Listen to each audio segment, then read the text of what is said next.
Hi, good afternoon, viewers, and welcome to Matters of Public Importance right here on Channel 6. I'm yours, Gail Teixeira, Parliamentary Opposition Chief Whip, representing the People's Progressive Party Civic and also the People's Progressive Party. On this program, we shall focus on matters of public importance, bring you information and discussions on issues and matters of concern to you, the Guyanese public, every Thursday between 12:30 and 1:30 right here on Channel 6. Before we get into the meat of the program, as usual, I remind you about the telephone numbers to call. And we usually start taking calls about 1-110. And so 225-0010 and 225-0008. Now, the last time we had about 50 calls, only 8 got through. And funnily, some numbers managed to get through twice. So I don't know if it was an attempt to block the other callers or what was going on. But we had a lot of callers last week who didn't get through, and my apologies for that. We'll try to see how we can manage the phones a bit better, and to also ask callers if they can not take too long so the other callers can get in, okay? And as I always remind you, the Office of the Leader of the Opposition is open, 304 Church Street, Queenstown, opposite Border Ground, between New Garden and Peter Rose Streets. And we're open Monday to Saturday, Monday to Fridays from 9 to about 5:30, and Saturday from about 9:30 to 1:30. So you're welcome to come in. The telephone number is 225-3432, 225-3432. And remember, the last two digits are 32, which is the number of MPs for the PPP Civic in Parliament. And so people have issues they want to raise, they want to talk to members of Parliament or the Leader Opposition. You're free to come in, make an appointment, or to just drop in and see members of Parliament that you haven't seen for a while. We're open our doors to all persons, whether they voted for us or not. We're the Parliamentary Opposition, and we're here to serve the people of our country and to make representation on their behalf. So please feel free to come, no matter what your political affiliation or interests are. Some of you may not be familiar with Freedom Radio, and Freedom Radio is broadcast on FM 91.1 for Demerara, 90.5 for Burpee East, and 90.7 for Essequibo. And I told you, as I told you every program, they're chat programs that are exclusively for you to call in, and there are also programs that are news, inspirational, educational, and also they go till evening. And so you can call in on these programs. They're advertised, and the telephone number is 231-9546, 231-9547. And Dr. Luncheon is on and has his program, so I know some of you are very interested in that. Ms. Jillian Burton Prasad has her programs called The Chat, and so on. So we start from early morning, from about 6 o'clock until late in the evening. Well, the last 2 weeks on the program, we focused on flooding that was affecting every region and the absence or lack of government response. And we gave a lot of information on what's going on in the interior regions, and again, the lack of government response. A friend of mine wrote that the government has been doing a disappearing act during the flood. Another said that the government was AWOL. In other words, it disappeared and unaccounted for. And then we saw only a few chosen photo opportunities that were prearranged for the Prime Minister and Minister Bulkan and Minister Holder. And so the flood situation in some of the areas is improving, but in some areas it is still bad, and where a lot of livestock was lost in along the coast, particularly Region 6 and the Crabwood Creek area, for example, as well as in Region 8, where about 60 houses were washed away. Again, the government's response is very, very lacking. We also spoke on the drug shortages across the country and what I called taking care of their own, in contrast with relation to the exorbitant rentals they're paying for a number of ministers, of course at taxpayers' cost, you know. And we also spoke with regard to the old age pension and the new policy the government is bringing in, and that according to Minister Valda Lawrence and now Minister Amna Ali, they don't want the elderly to do what's called double dipping. if they're receiving pensions abroad and here, and making it more difficult for people to be eligible. And so there was a whole article in the Kaiser News that day, which I brought to your attention, which quoted from the Minister and the Director of Social Services advising on what would be the new approach of the government in relation to old age pension, including checking your immigration records to see, and your passports to see if you've been traveling and how long you've been abroad, etc. So I brought all that to your attention, including what was a concern I had, that persons who were in residence, who are eligible for old age pension, as far as I know, and were before, that if they're in charitable institutions that provide board and lodging, that that they would not be eligible for old age pension. So these are issues I hope, particularly those persons that are 65 and over who have been receiving. Let me know what's going on. Are you having any experiences, any problems? And if you are, of course, Church Street, the Leader Opposition office is also there for you. As I said then, the government is now going after old age pensioners while spending millions and billions on themselves.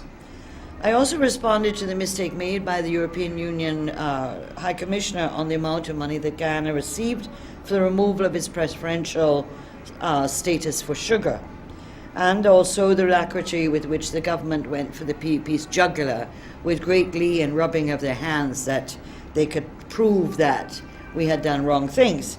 However, last Tuesday the European Union officially corrected their mistake and said it was 34.8 billion and not 348 billion. The same figure that the former President Jack Deo had been using and had given in the press. And of course, the sword of Damocles being held over every Guyanese voter and potential voters by 2020 is the appointment of the GCOM chairman. Well, we have a new short list of potential nominees after consultation with civil society, and the Leader Opposition is now speaking to these persons to see if they would agree to have their names submitted. No surprise, one of the 12 names has already said no, he doesn't want to be publicly humiliated by the President by being rejected, and so we anticipate this would happen. However, we have some very good names still, and we will be putting forward and talking to each one of them to make up the list that would be 6 names to be submitted to the President. Of course, the appointment of the chairman of GCOM in accordance with the Constitution is critical to allaying the fears of our people that the integrity of the election machinery is and will be protected. This is a critical ingredient to any trust Guyanese have in the electoral system. Well, last Friday, July 7th, was a parliamentary sitting, and we scrutinized the government's first supplementary financial paper for the year 2017 for over $6 billion. And we grilled them for more than 8 hours.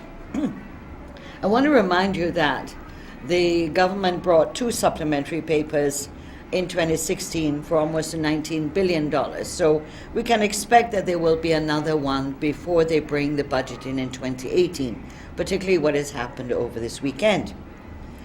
We also learned during the sitting, in response to our questions, that the Public Hospital of Georgetown did not receive approval for their request to the National Procurement and Tender Administration Board to waive procurement requirements for the award of $605 million to ANSA McAL for drugs and medical supplies. Remember, the minister had said publicly on the floor and in the press that the National Tender and Procurement Administration Board had given approval for a waiver. We followed up with questions to Minister Jordan, and on last Thursday, Minister Jordan put it in writing that the NPTAB, or National Procurement and Tender Administration, had not given approval for the waiver to spend $605 million to one company without going to tender. Well, PHD went ahead and awarded the contract, and we understand have paid some money up front at least. Well, how did that happen? How is that possible? Well, somebody or somebody's heads are going to roll, I can see that. Someone's got to take responsibility for this one. It's 605 million Guyana dollars, not a small amount of money. And in this case, there's no decimal mistake like the one with sugar.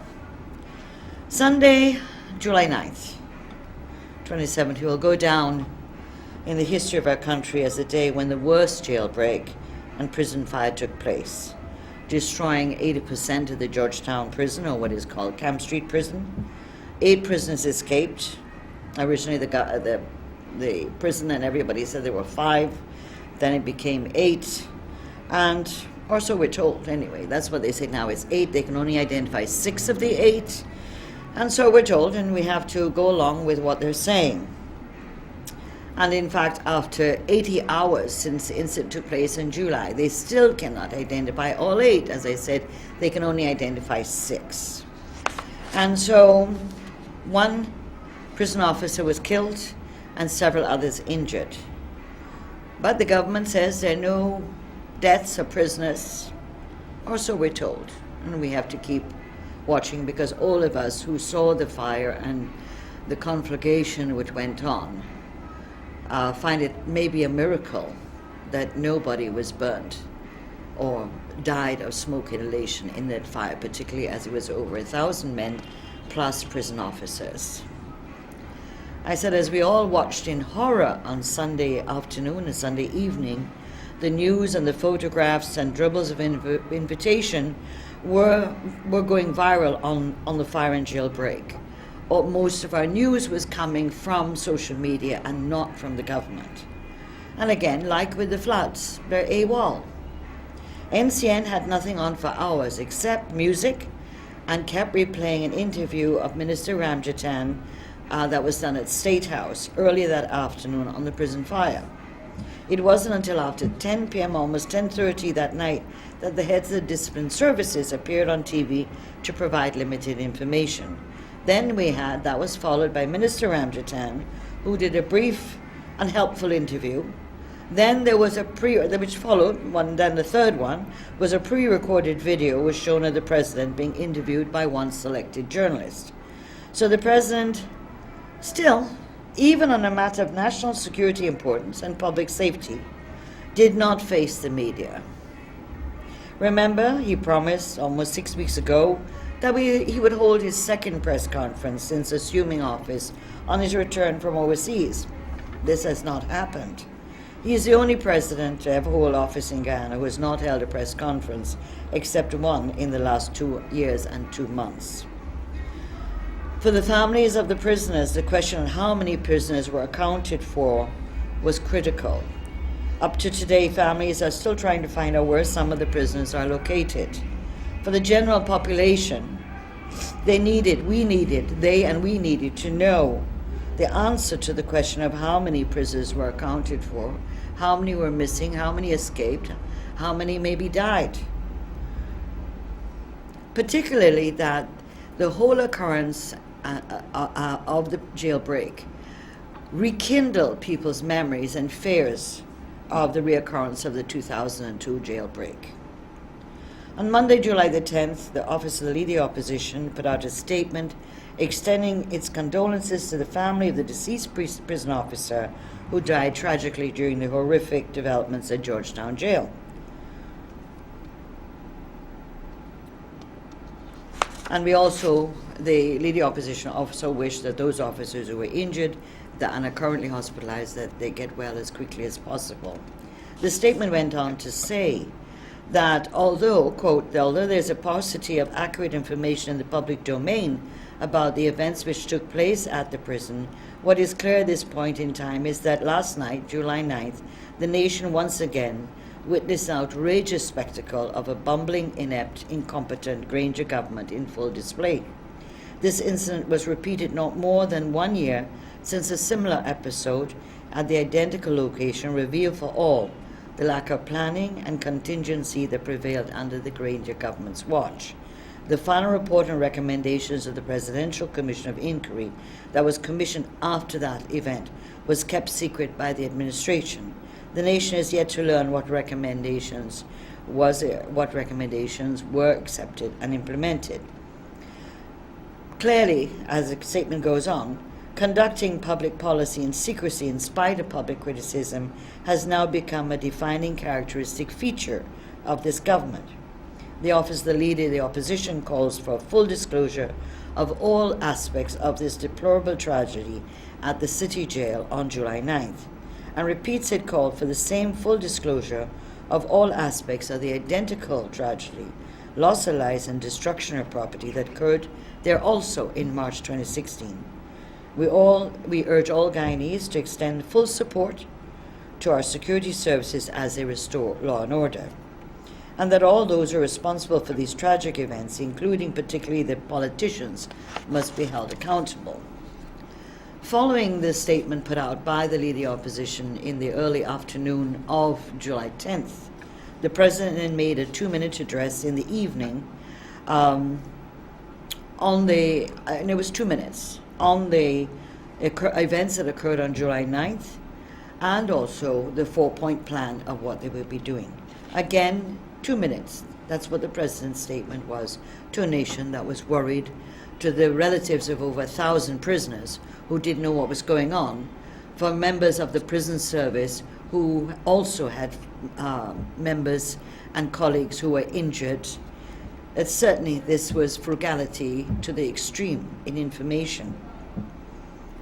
And as I said earlier, we then witnessed for the last 3 days the prison service's inability to say how many and who are the escapees.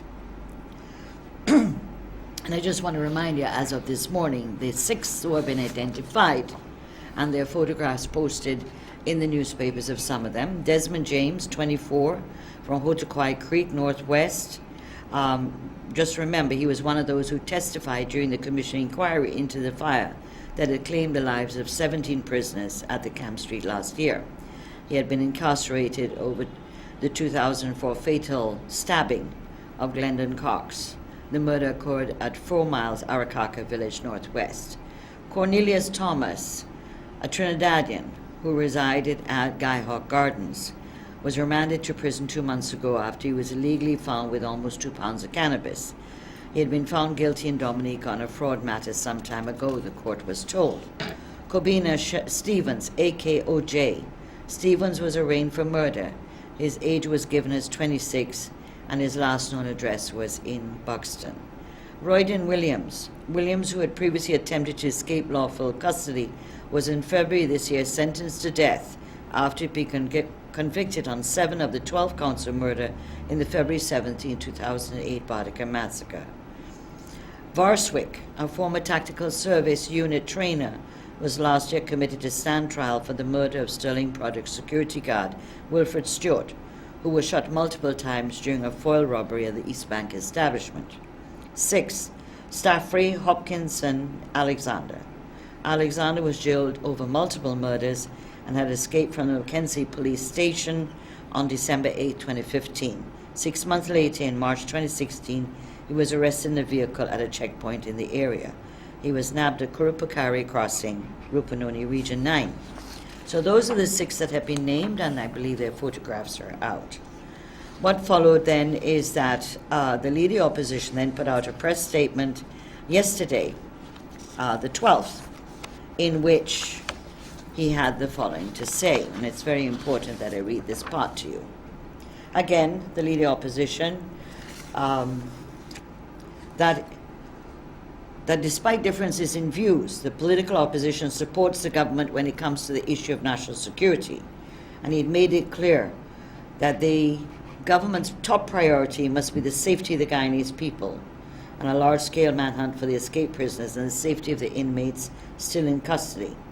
The opposition leader held no holds barred in underscoring the People's Progressive Party's civic is a opposition different from when APNU plus AFC was in the opposition in the last parliament, and also different from the opposition when the 2002 PNC opposition, the 2002 jailbreak took place.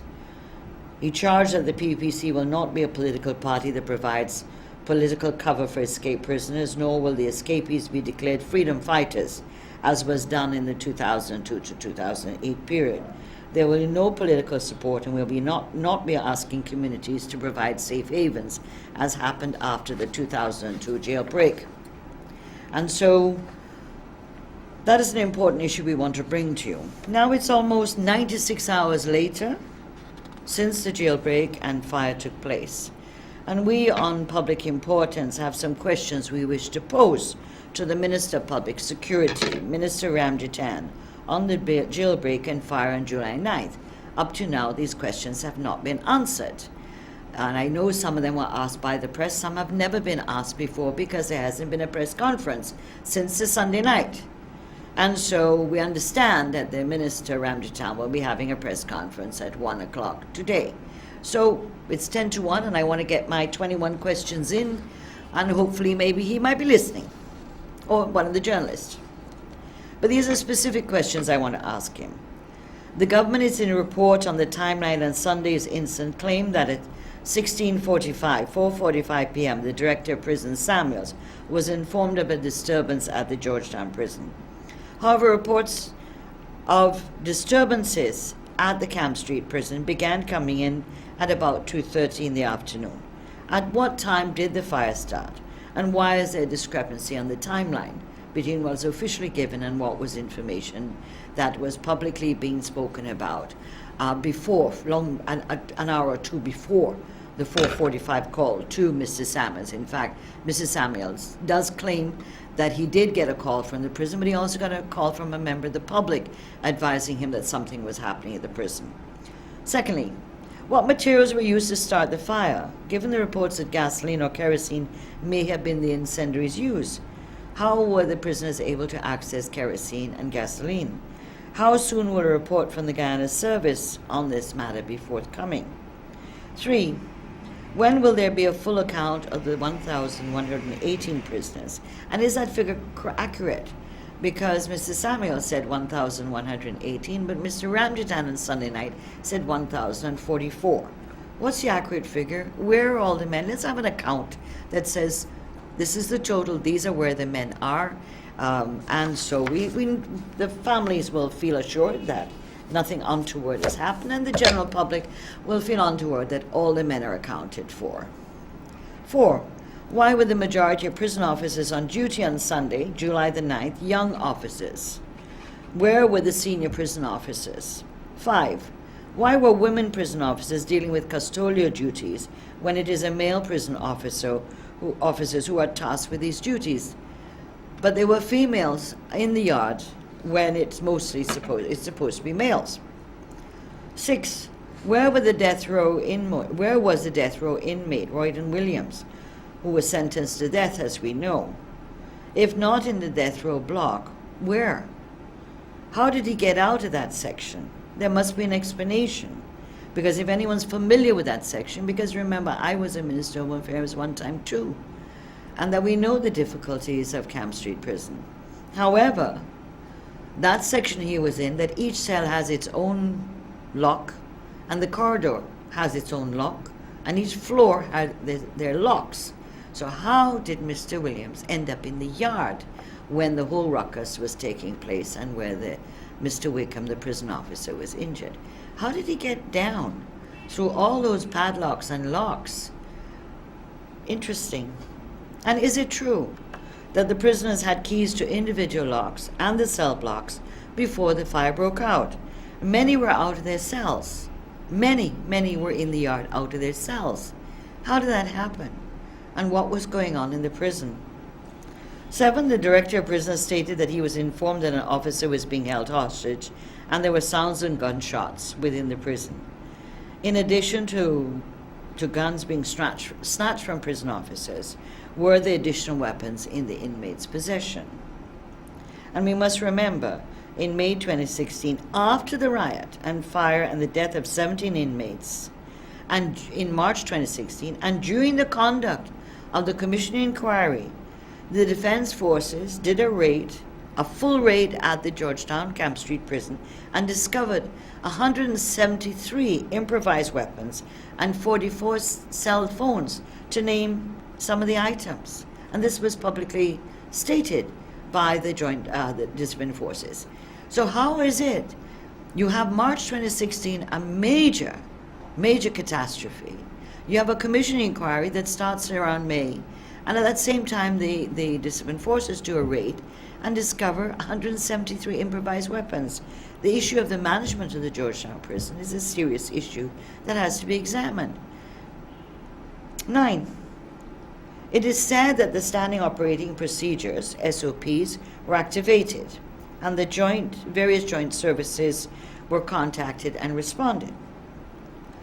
Well, we do know that the first response came from the Guyana Fire Service. At what time were the SOPs activated? At what time? Because certainly if the SOPs were being followed, it should not have been fire alone coming to the response. And those who know about the SOPs in the prison to deal with fires and riots and hostage taking know what the procedures demand and call for, and the responses by the different joint services.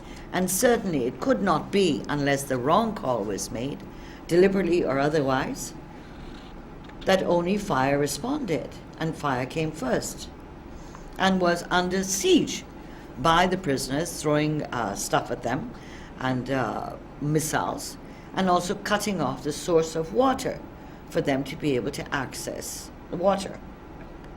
10. Who was in charge of coordinating the response?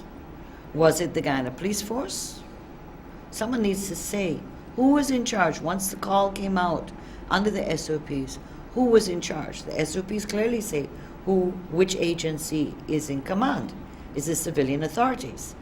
But who? Did that SOP, was the SOP carried out as required? As I said, question 11. What alert code, as detailed in these same protocols, were given to the security services? Because if the alert code was wrong, or it was given too late, then obviously the response by the joint services and the security services would not have been adequate in the first immediate response. 12. What time was the first call out made, and was there an error that resulted in the Guyana Fire Services being the first responders? Alone. It's not the first responders, alone. 13. Where were the prisoners transferred to after being moved from Camp Street Prison? There was a lot of confusion on Sunday night. We all watched on TV aghast at the way the transfer of the prisoners was being carried out. And certainly the whole issue of where were they being taken to, how many of them were taken to, and only now, several days later, we're now learning there are certain numbers gone to Mazruni as of yesterday, some to Timeri, some to New Amsterdam, and of course the bulk at Luziknan.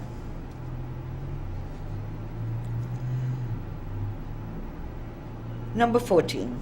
The government's report on the timeline of Sunday's events stated that a total of 5 prisoners are observed leaving the prison. Well, that's a rather funny language. 5 prisoners were observed leaving the prison. Usually the word is escape, run away. It looks as if they were just sauntering out and having a little afternoon walk, as they say. What time were the inmates seen leaving? Who made the sighting, and what action was taken? What response? How did they get away so easily? 15.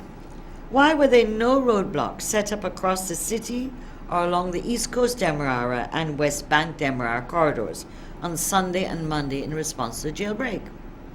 There wasn't any. And it was so quiet on Monday you could have sailed right through with nothing, no one stopping you, because, of course, traffic.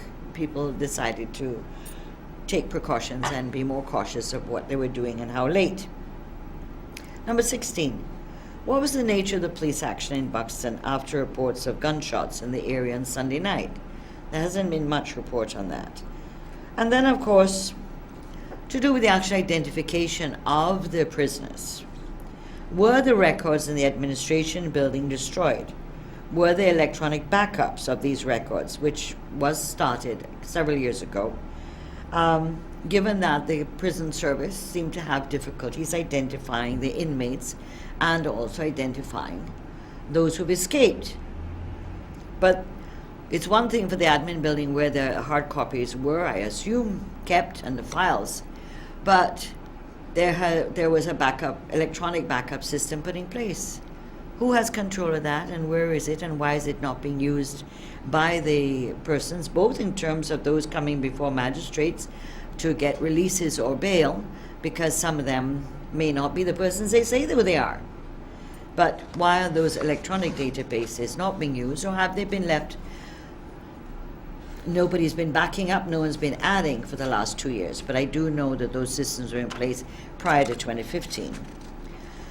18, what is the status of investigation into the carjacking reportedly executed by 4 armed inmates? We are hearing that the young man escaped and that he was let loose and that he is safe. But what is the status of the investigation? Has it revealed anything about where the whereabouts of these persons are? 19, how many expected to benefit from plans as indicated by President David Granger to immediately reduce the prison population?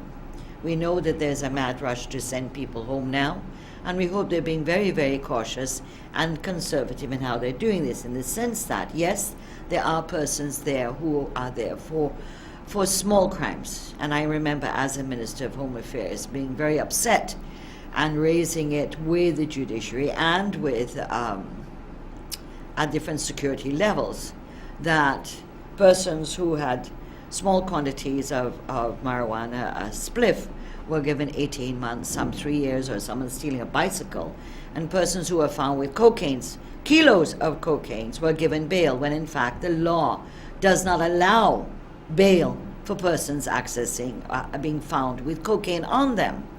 And so I know very well that there are many people in the prisons on small minor offenses, and it is the double standards or the subjective and other things that are going on that lead to those other persons who could commit maybe even more serious crimes being given bail and being out. So I recognize that that goes on. However, many times I know also the police and the prosecutors have a person who's a serious criminal, serious violent offender, who is able to slip out, or based on lack of evidence or evidence being corrupted, are unable to successfully prosecute a serious offender. But they may be able to prosecute him and prove it and have a conviction on a lesser offense. It doesn't mean the person is no longer a violent, serious offender. It is just that the record and the grounds on which they are incarcerated are for a lesser offense. And so I hope that in the mad rush, and Minister Ramjatan seems to have it all wrong, that he can give release. No, Mr. Ramjatan, you cannot give releases. It doesn't work like that for good behavior. It doesn't work like that, Mr. Ramjatan. Go back and check the law and you check the prison rules and you'll find out.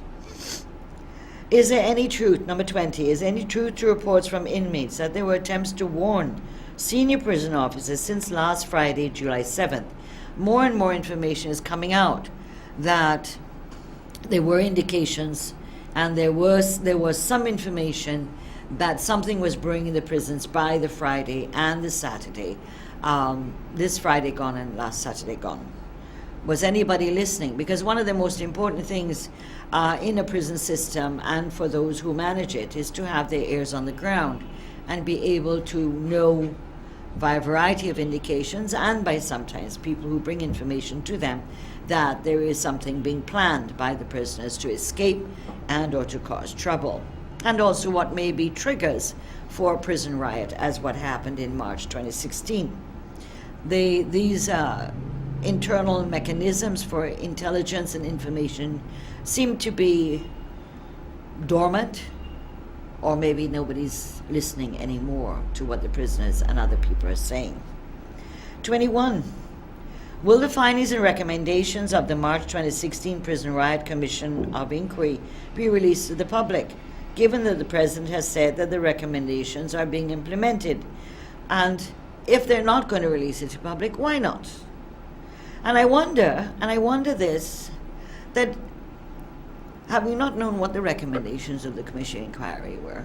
I know the members were Justice Patterson, Mendonça from the Guyana Human Rights Association, who was a member of the Prison Visiting Committee at Georgetown for many, many years, and Dale Erskine, the former director of prison. They've all been very, very silent about what are the recommendations, and now this has happened. I see them all commenting on what has happened. But the point is, from May last year, and whenever the report was submitted, which was given a very short period of time to put together a full and comprehensive report by the deadlines that were given by the president. Remember, originally the president had given them 2 weeks. They had to give an additional extension. But in fact, something of such complexity, why wasn't it given adequate time to complete some of the things I believe that it needed to do? However, I am wondering whether in their attempt to keep secret the commission inquiry, and I'm just wondering, whether in fact the commission inquiry was shared with anyone. And that is, it should have been shared with the Guyana Defence Force, with the prisons, prison services obviously, with the police, with the prosecutors, with the judiciary and magistracy, with the parole board, with the Ministry of Social Protection to do with probation and welfare, etc. Was this even shared internally in the National Security Committee, which, by the way, is not headed by the Minister of Home Affairs, as was in my time and prior to my time, and Minister Rohi was the same thing. The National Security Committee is now headed by the President himself, and the Defence Board, of course, is headed by the President. But what has happened is that the Minister of Home Affairs or Public Security no longer has the National Security meeting that meets to exchange what are more information and technical and other administrative issues between the different services, discipline services. So maybe it was that a lot of these agencies didn't know what they were supposed to be doing, because this fetish with secrecy and lack of disclosure may have made them share it with only a very tight circle of people, and those people may not have been the ones who actually have to do some of the implementations.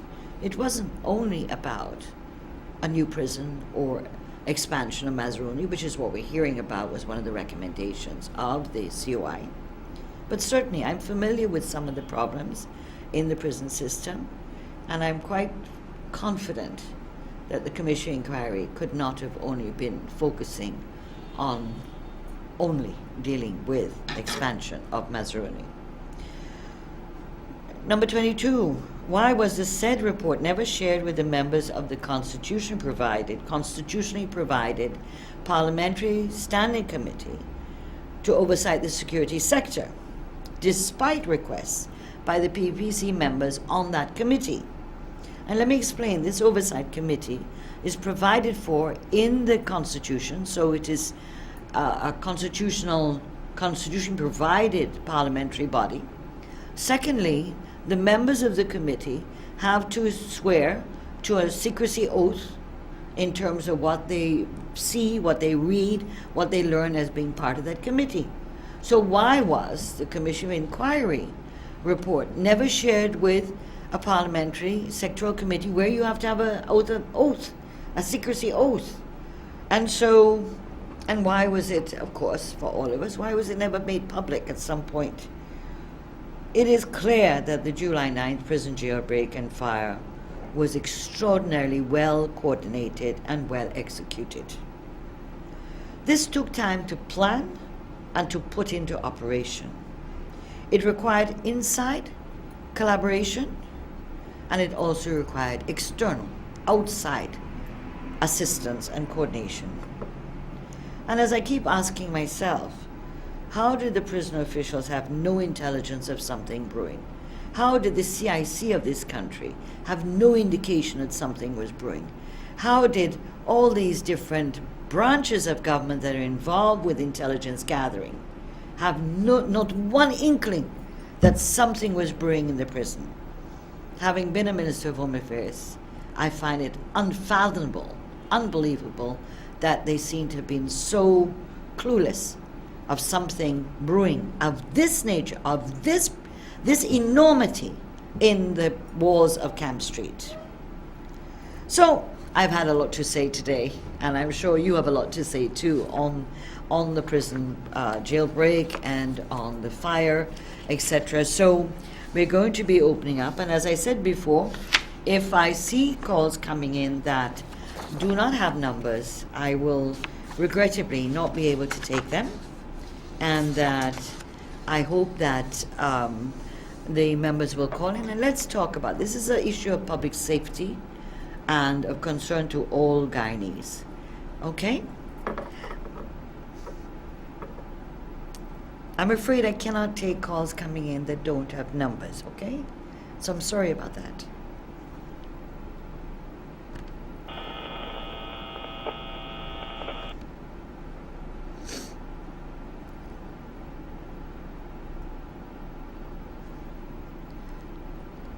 Hello, good afternoon. Welcome to Matters of Public Importance. Yeah, good afternoon. Yes, good afternoon. I think if they want to ease up the crowd in the jail, right? Yes, There are people who are on bail and they don't want to give them bail. I agree. I bailed a man yesterday for $80,000 Right. and I went all over this place to get them out. I called up just now, they say they ain't got no vehicle for going to bring them out. Uh-huh. So which means they want, you know what they want, they want more attention, more crowd. People on bail now, then let it go home, give them bail. Yeah. Yeah, I think that I mean, when I've seen the photographs of Lusignan, they're horrific. They're terrible. Yeah. Prisoners should not be held on those conditions, whether they're really bad people or not. They don't deserve it. They should not be treated in that way. However, you're correct. They made a big statement. They're going to release all these people. But therefore, they have to put the mechanism in place to do it as quickly and as safely as possible. Right, the more it come out there, it will be easier for them, you know? Right. And this man is 64-year-old. He charged you one thing. Yeah. I'm a friend, I go and bail him. Right. And they don't want to lose the man, so I know when I'm losing. So did they release him after all? No, he's still in the Lusignan prison. But you paid? I paid the bill, $80,000. I have my receipt. Uh-huh. But they say I have to carry some paper home and carry it here. And they got to stamp it. Commander got to sign. They're going to go get the prisoner out. Uh-huh. It's yesterday morning, but then you bring him as yet. And he's at Lusignan? Still in there. Oh, my. And I hear many more people are in there with on bail, and they're still in there. They can't come out. But have the magistrates allowed this? The magistrates are not a problem with letting them out, are they? But maybe that's a different case. When she go and give them bail in there, they will get immediate release. You know? Yeah. But this one get bail as advance magistrate court. Yeah, so that they are the ones, the government made the announcement that those people who are on bail, but who didn't have money to have bail, that they would put special mechanisms to help them to get out. And your case where you gave the $80,000 to bail the person. I paid cash bail. You paid cash. You got a receipt, I hope. Yeah. Well, let's hope you can monitor and let me know what's going on, okay? Okay. Because if his bail has been paid for and that is okay, then he should be released. Yeah. Especially as an elderly person. Yeah, the man say you can't pass to go in there. I went there 2 times. I got it from good up, so it's right across here, right across there. Right. And come back. See the crowd so much I can't go. So you can't get to the prison to hand in your receipt and stuff like that? I showed them receipt. They said they may allow no bail right now. Oh. I went there yesterday. I'm going Okay. back just again. All right. Thank you very much, sir. All right, Thanks thank for you. Take calling in. care. Bye. Okay, bye-bye. Bye. Hello, good afternoon. Welcome to Matters of Public Importance. Hello? Hello? Hello? Good day, Mr. Chair. How are you? I'm good, thank you. Mr. Chair, this thing looks fishy about this prison break. Uh-huh. I think from the president right down to the bottom, no, this thing was planning. This thing has been orchestrated to offset the nonsense that the government is doing in this country. Everybody now going to shift to what they were doing in the country and what they continue to do to the prison break. Prison break become the big thing now. Yeah. But Mr. Ramjatan and everybody else knows this thing was planned. How do they know it was planned since in February? They You did? don't need a rocket scientist. You don't have to be a rocket scientist to know that. This thing is to take off the guilt from Mr. Granger and the pack of whosoever you have him running the country. Yeah. So to make it look like it's something just happened overnight, but they know about this thing long before.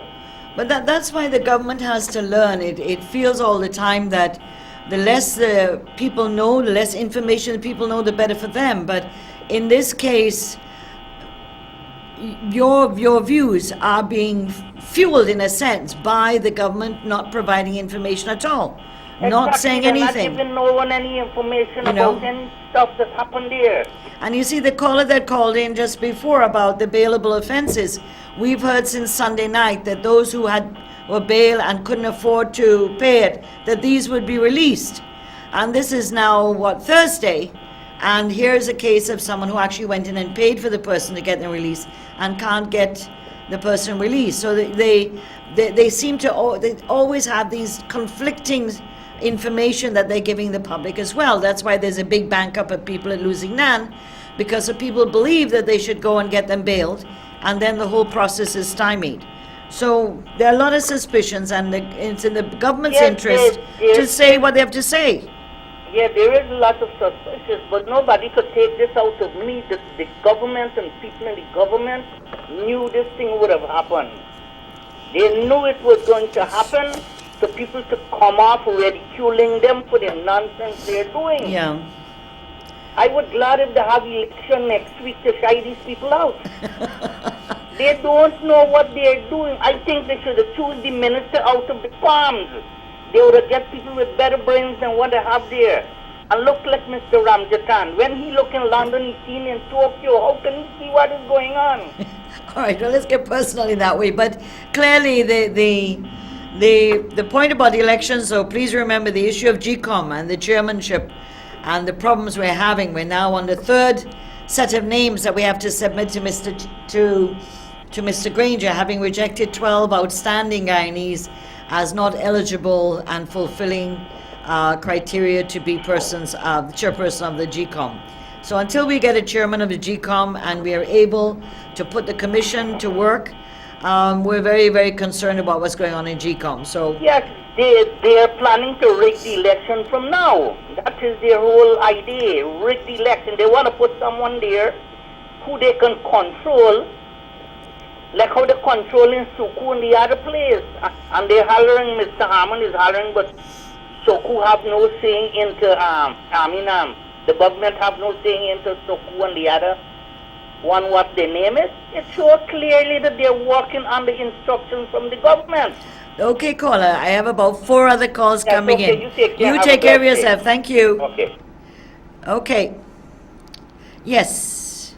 Okay, hello, good afternoon. Welcome to Matters of Public Importance. Hi, good afternoon, Miss. Hi, good afternoon. Okay, I have one little something what I need to say to the public. Sure. I'm a mom who have a son in there in prison, Right. and he's an asthma case. Uh-huh. And I don't have a problem in jail. He did bad things. I'm satisfied with all of that. I don't have a problem with that. But the only thing I have a problem is if my son in there, and when you go to see him, you cannot see him. And when I get to understand they are not having food, they sleeping on some swamp and pallets Yeah. and stuff. Because when I went there, I heard a lot of stuff people saying. Yeah. And I just want to know what's going on. I know they are prisoners, and they did wrong, and they have their judgment what they had to pay by the law. I understand all of that, but they are human beings, Exactly. and I feel they should not be treated like that. So that is my problem. I'm concerned about those things, and I'm asking the public, and I'm asking parents, and as we should step in a little bit more and try to do something. If they cannot accommodate all the things because of the community, they could ask parents to go out there and help and let me do something that way we could take food for our families. I agree with you. I'm not saying anything against nobody. I don't want to say anything Sure, wrong. no, I understand. I'm just trying to, No, I think you're right, and yes, you're very right. Look, even the international laws and human rights are applicable to everybody, whether you've done terrible things or you're an angel. You have certain rights that you are yes, entitled to. I am. And so your right to bring this to our attention, but also the Yes. right of the prisoners. The conditions, as far as I can see from the Very social media, terrible. are terrible. And it is now day 4. They should have been improving by now. And so, okay, you can understand Sunday night would have been bad and maybe Monday morning, but it is now Thursday. and the prisoners have to be accommodated in better conditions. And therefore, you're right, is the Red Cross, the Civil Defense Commission, these are bodies that can help. Tents and proper portable toilets, water, food. Food is critical. And also medical care, because some of the prisoners, some of the prisoners need medical attention. Yes. And my son's sleeping in a swamp and he's asthmatic, and I am very working about that, and I would you're right. like for Mr. President to hold me. I'm a single mother and I'm pleading, you know. I agree. This whole incident on Sunday, I'm very stressed out. No, I can understand that, ma'am. Yes, I know there are bad people. My son did a lot of bad things, but he went in jail, he played guilty, and he's getting consequences of what he has. But then the ones that did it and they went out, the other one can't pay the consequence for what they did. Yeah. You But know, no, but they're right, but the prisoner's right to a clean environment, Exactly. food, water, Food, washrooms, yes. medical care, those are things they're entitled to. Yes. And as I said, by the fourth day, today is Thursday, Exactly. things should be much better Better, than they yes, are and now. I'm very concerned. As I would said, like- Sunday night you could understand total confusion, Yes, I'm very but concerned. by I'm now it working. should be much I'm a better. mom, and I'm not talking about my son alone. I'm talking about everyone that's there. Exactly. Tell me something, have you been able to see him? Have you gone? No, I went Did you there go and to I try? didn't. You No. You didn't go? Yes, I went there, but they didn't allow me to go in. I cannot see my son. Okay. Thank you so much for hearing this. And Thank you. asking Mr. President, if he's hearing this or anyone is hearing, if he could please they could take this concern to him and he could do something about Exactly. it. He's the president, and I hope he could do something about this. Yeah, well, I think you're right, and I hope that, Yeah. thank you very much, ma'am. Yes, thank you too. Thank you.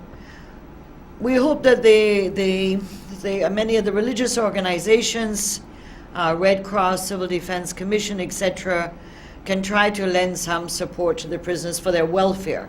We're not talking about what are the things they've done, etc., but the men cannot be under those conditions. They're terrible, and in fact, if they continue as they are, it could lead to a worse explosion than what happened at Camp Street.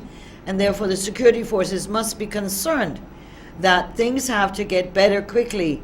The men have to be in a better environment. We're not talking about a fancy one, because Camp Street wasn't in great condition either, but they're in worse conditions than even Camp Street. And therefore, the fact they cannot have them in a field that what I saw from some of the video footage had huge sections which were water up to your just before your knee. When the men were chasing the cows to catch the cow, you were seeing men running through deep water. And so the men have to be taken care of. I understand reducing the population and being able to send them to other places, that relieves it, but also basic human essential things are absolutely important. They must be able to be fed, watered, water to bathe, water to drink. They must have medical attention. They must be able to have washrooms or portable washrooms so they can use it. But it's not possible that on the fourth day, 90 odd hours after this occurred, that the men are still under very bad conditions. And this is an issue that prisoners have rights in terms of their welfare, in terms of the basic human rights. And so this is an issue. We're not defending and say who did what and whether they're bad or good or not. We're not getting into that. The prisoners have rights, and if you don't want another confrontation, you don't want another explosion, you better, in the government, get these things sorted out. And there's money. Don't tell us that you don't have money. You have money to do this. You have money to be able to quickly find this and provide emergency supplies, whether it is tents, whether it is portables, whether it is mattresses. I know, I've been there, and that has been found, and that there are companies and business people who are willing sometimes to give you credit. And it is possible under the financial rules that the Minister Jordan can come to the House for money urgently needed to be able to deal with these circumstances. So I don't know what all this pussyfooting is going around by the government. And as Minister Jagdeo said, there's a lot of bungling going on. Let us take the next caller. Hello, good afternoon. Welcome to Matters of Public Importance. Hello? Hi, yes, good afternoon. I'm not sure. Hello? Yes, I'm not sure I got back your well, Rangers are for winning election. okay, thank you. I hope you will. Good afternoon. Welcome to Matters of Public Importance. Yes, good afternoon, Madam Teixeira. Yes, good afternoon. It is quite amazing that you entertain a caller, the previous caller, that was talking like he has a crystal ball, or the president has a crystal ball, whereby he could have foreseen what will take place at the prison. I don't know that anybody would want to have to encourage a situation like what took place at that prison. I cannot understand how you're encouraging a citizen to peddle such nonsense. I mean, the prisoner in 2001, 2000, prisoners break out of that prison, even though they didn't have a conflagration like what we have now, right? But they broke out and they wreak havoc in this country. Should we say that the farm president was responsible for those outbreaks? No, people are bad. People, if they decide to break out of the prison, right?